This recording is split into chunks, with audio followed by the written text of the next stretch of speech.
গোপনে দান করলে আল্লাহর রাগ ক্রোধ কমে যায়। আপনার কোনো পাপের কারণে আল্লাহ যদি আপনার উপর রেগে থাকে, আপনি গোপনে কিছু দান করে দেন, ওই রাগটা মুহূর্তেই ঠান্ডা হয়ে যাবে।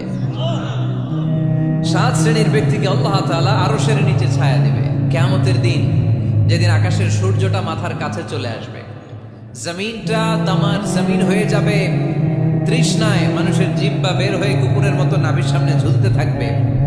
সূর্যের প্রচন্ড কিরণ আর তাপে মাথার মগজগুলো গলে গলে নাকের ছিদ্র আর কানের ছিদ্র দিয়ে ভাতের মাড়ের মতো টপ টপ করে বেয়ে বেয়ে পড়বে।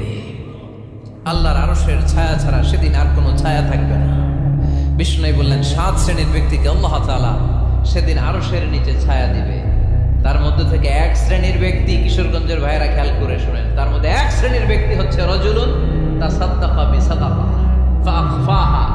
1 শ্রেণীর ব্যক্তি হচ্ছে ওই ব্যক্তি যে গোপনে আল্লাহর জন্য দান করে।